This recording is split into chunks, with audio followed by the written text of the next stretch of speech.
Iran ने कहा Israel सबसे कट्टर दुश्मन। ईरान ने कहा अमेरिका उससे बड़ा दुश्मन। ईरान ने कहा यूरोप सबसे खतरनाक दुश्मन।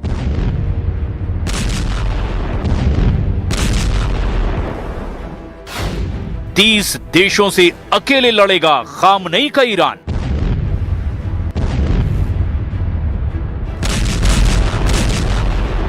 वॉशिंगटन में टेंशन हाई है। ट्रंप नेतन्याहू को ईरान की मिसाइलों का ख्वाब आ रहा है।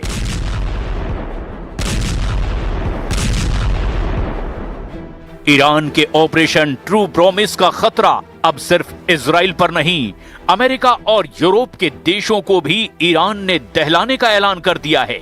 ईरान ने दुश्मनों से भयानक बदला लेने की धमकी दे डाली है, क्योंकि ईरान ये मानता है कि यूरोप, अमेरिका और इजराइल उसके खिलाफ फुल एंड फाइनल युद्ध लड़ रहे हैं। ईरान ने दुश्मनों से जंग में अब की किसी भी मुरव्वत की गुंजाइश न करने की कसम खा ली है।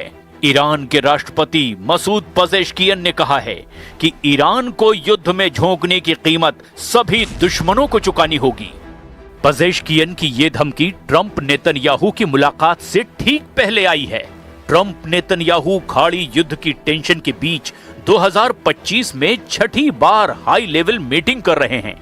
मीडिया रिपोर्ट्स के मुताबिक ट्रंप नेतन्याहू के बीच बैठक में सबसे बड़ा मुद्दा ईरान ही होगा, क्योंकि ईरान के राष्ट्रपति पेजेश्कियन ने धमकी दी है कि ईरान फिलहाल सद्दाम हुसैन के साथ हुई जंग से ज्यादा खतरनाक युद्ध लड़ रहा है।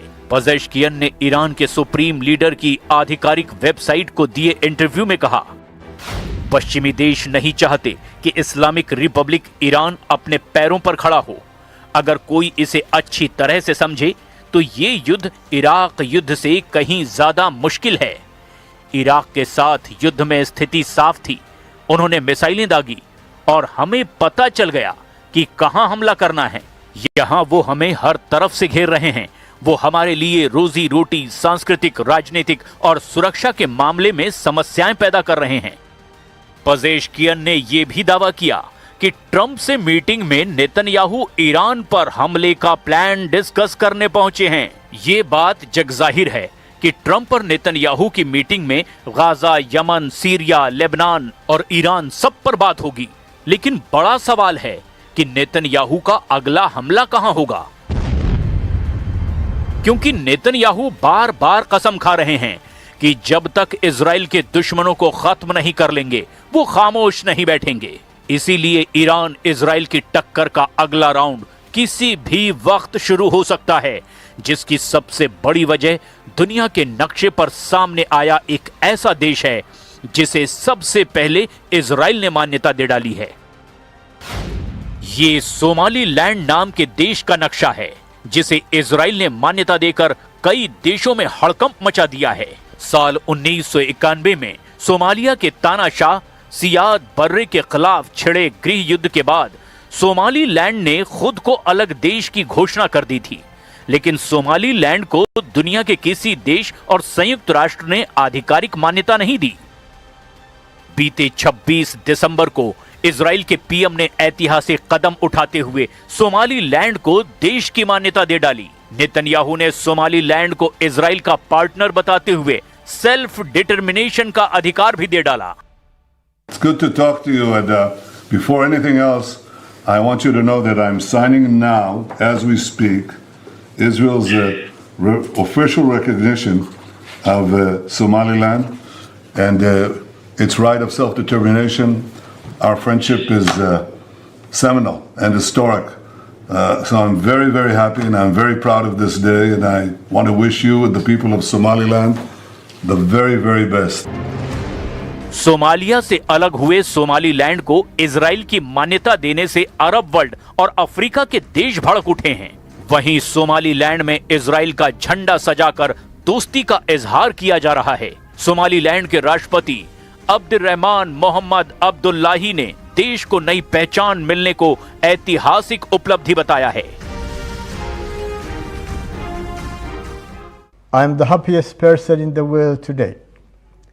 the historic address on the recognition of the Republic of Somaliland.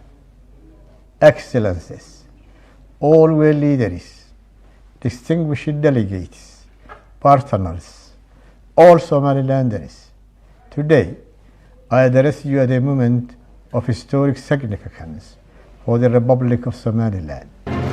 Somaliland अदन की खाड़ी के पास रणनीतिक लिहाज से बेहद अहम इलाका है, जिसके इजराइल के साथ जाने से अरब देशों की धुकधुकी बढ़ गई है। सबसे ज्यादा टेंशन में यमन के हूथी लड़ाके हैं, जिन्होंने इजराइल को धमकी दी है कि अगर इजराइल ने सोमालीलैंड में सेना उतारी तो तबाही की शुरुआत होगी। हूथी चीफ अब्दुल मलिक अल हूथी ने धमकी में कहा कि सोमालीलैंड में किसी भी इजरायली के कदम रखते ही उसे मार गिराया जाएगा। मतलब यह है कि युद्ध का नया अखाड़ा अब सोमालीलैंड बन चुका है, जहां इजराइल के सभी दुश्मन घेरने का प्लान बना रहे हैं। अब तक आधिकारिक तौर पर 21 देशों ने इजराइल के सोमालीलैंड को देश मानने के कदम का विरोध किया है। इसके साथ ही ऑर्गेनाइजेशन ऑफ इस्लामिक कोऑपरेशन और अफ्रीकी यूनियन ने भी नेतन्याहू से नाराजगी जाहिर की है। अमेरिका का रुख भी सोमालीलैंड पर इजराइल से मेल नहीं खाता। हालांकि ट्रंप से मीटिंग में नेतन्याहू, जिन्हें ट्रंप बीवी बुलाते हैं, वो खेल पलट सकते हैं। अगर सुपर पावर ने सोमालीलैंड पर इजराइल का साथ दिया तो युद्ध भड़कने से कोई नहीं रोक पाएगा, क्योंकि ईरान इसी इंतजार में है कि ट्रंप एक गलत कदम उठाएं जिससे उसे हमले का मौका मिल जाए।